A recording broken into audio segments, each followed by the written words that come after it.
This story is called Big Fraid, Little Fraid. Long ago, when the hills and hollers of Middle Tennessee were the edge of the frontier, there was a family of Cullifers. There was Pa Cullifer and Ma Cullifer, and Big Brother Dave and Little Chub, and then there was also a monkey who was a gift from a sailor uncle. Now, life was hard on the edge of the frontier, and every Cullifer had jobs to do. Pa and Dave cleared the land, they cut down the trees and built the cabin, and then they planted the crops in among the stumps. Ma tended the garden and made delicious meals from the food that they grew and the game that Pa and Dave caught and shot. She made their clothes and kept them clean and mended. Now, Little Chub had jobs to do too, as small as he was. He had to make sure that Ma always had firewood. So he would cut the firewood and bring it to her so she could always have a big fire to cook on in that big fireplace that stretched across one whole side of the little cabin. Chub also had the job of taking the family's 3 cows out of the barn in the morning and driving them up the path to the field where they would graze all day. Then, before dark, he would bring the cows back to the barn so the critters wouldn't get them. Now, the monkey also had a job to do because he tried to do everything that people did, and of course he couldn't do it, any of those things, and that made the people laugh. And that helped to make those hard times just a little bit easier out there on the edge of the frontier. Now, things would have been good in that little cabin in the hills and hollers of Middle Tennessee, except for one thing, and that was that Dave played tricks. He played tricks on everybody. One time, he played a trick on Pa. Pa wanted to get out early and plant the corn before the dew dried in the hot June sun. Well, that morning he got up early and he went to put his legs through the legs of his overalls, but he couldn't get his feet through the legs. He tried one leg and then the other. Dave had tied a knot in each leg of Pa's overalls. Well, by the time Pa had figured out what was wrong and untied the knots, it was too late to plant that corn. The dew was all dried up. Now, Dave played tricks on Little Chub too. Last year, Little Chub had started school. Now, he had hand-me-down clothes, but they were clean and mended. But he had his very own first pair of new shoes, and he was so proud of them. The night before, he laid out his clothes and set his shoes on the floor to be ready to jump into them the next morning. Well, when he got up and got dressed, then he went over and slipped his feet into his new shoes. He bent down and tied the laces, and then he went to turn and leave the room so he could get some breakfast. But he couldn't move. His feet seemed to be stuck to the floor. Dave had nailed his shoes to the floor. Well, by the time Little Chub figured out what was wrong, fetched a hammer to pry the nails loose, Little Chub was late for his first day of school. Now, Dave didn't spare Ma neither, oh no. he played tricks on her as well. One time, she wanted to go to a special early Sunday preaching. So the night before, she got her one fancy dress ready. She washed and dried and ironed it. And so the next morning she got up and put on her finery and pinned on her picture hat and reached for the door. But as she pulled the doorknob toward her, splash! Down came a bucket of cold water all over her. Dave had balanced that bucket up on the top of the door. Well, now Ma was soaked. She'd have to start all over. Dave, one of these days you're gonna get your comeuppance. And so it happened. It was getting on toward the end of October. The days were getting shorter and the nights were cool.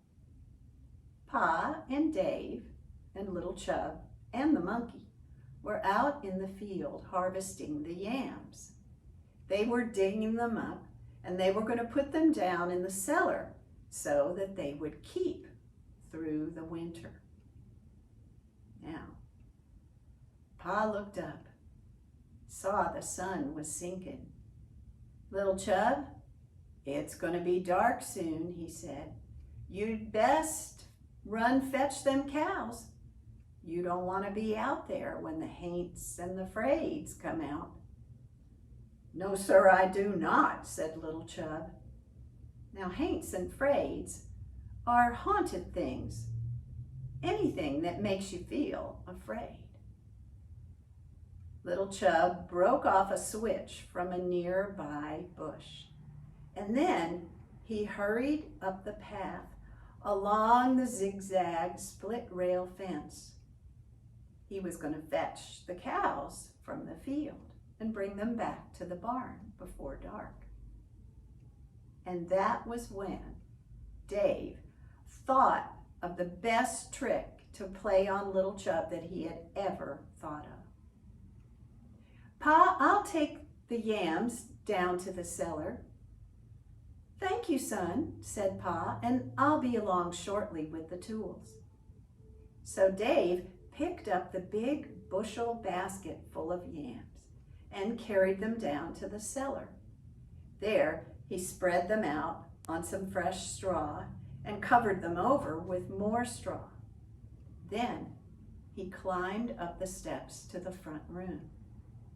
Now Dave was so busy thinking about that trick he was going to play on little Chub that he didn't notice that the monkey had followed him. Now Dave went to the cedar chest where Ma kept the embroidered napkins and tablecloths and the fine white sheets and pillowcases that she had brought with her from Virginia. Dave opened the lid of the chest and pulled out a fine white sheet. He didn't see the monkey reach in with his hairy little arm and pull out a pillowcase. Now Dave left the cabin and hurried back up the path along the zigzag split rail fence to a place where the fence made a corner where Dave knew he could hide. And when Chub brought the cows back in front of that place, Chub wouldn't see him until he was right in front of him. So Dave climbed up on the fence and he sat on the top rail and he balanced his feet on the bottom rail and then he covered himself up with that sheet. And he sat and waited as the sun sank lower and the shadows gathered. And Dave began to feel just a little bit afraid. In the distance, he could hear the bells of the family's 3 cows. Each cow was different, and each cow wore a bell that sang a different song. Ding-a-ding, that was Bess's bell. She was the big black and white cow. Ding-a-ling, that was Floss's bell. She was the big brown cow with the long eyelashes. Ding-a-dong, that was Little Moo's bell. She was a small black cow, but she gave the richest milk. The sound of the bells grew louder, and Dave could just see the cows moving along one behind the other. Bess always in front, Floss next, and coming along behind was Little Moo. And walking along at the back, just flicking that switch on Little Moo's tail, was Little Chub, just to keep the cows moving along.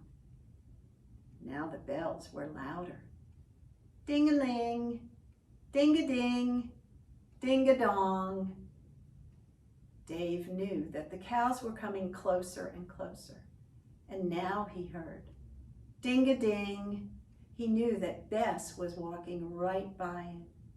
Ding-a-ling. Now Floss passed by. Ding-a-dong. Little Moo walked past, and now Dave got ready because he knew that Little Chub would be walking right in front of him now.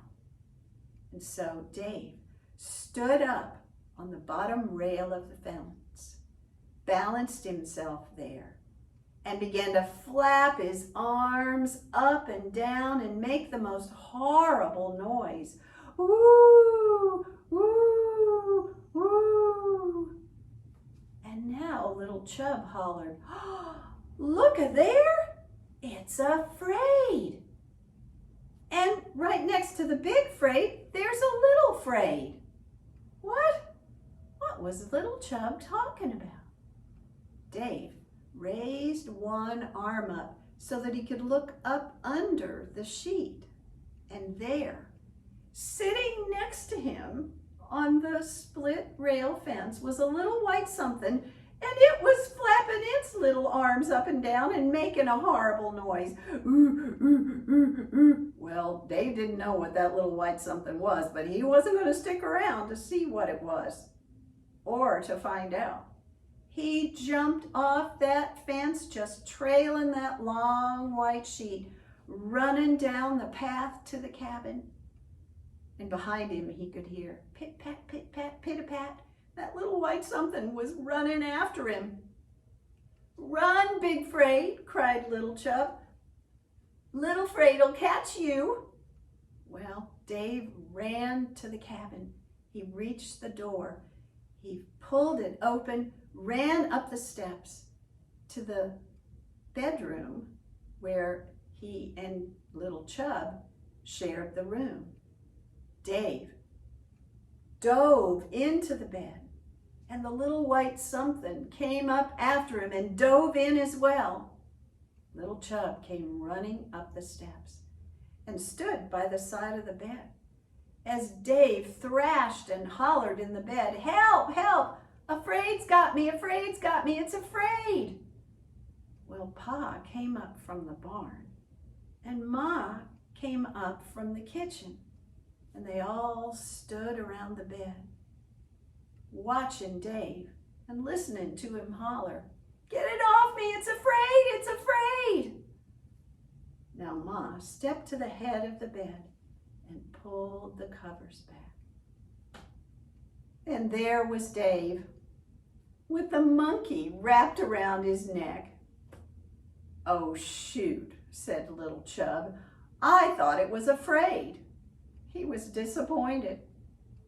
Well, poor old Dave. He had to wash and dry and iron that fine white sheet and that pillowcase. But when they were safely folded away in the cedar chest, things were a whole lot better in that cabin in the hills and hollers of Middle Tennessee. For after that day, Dave never played a trick on anyone else.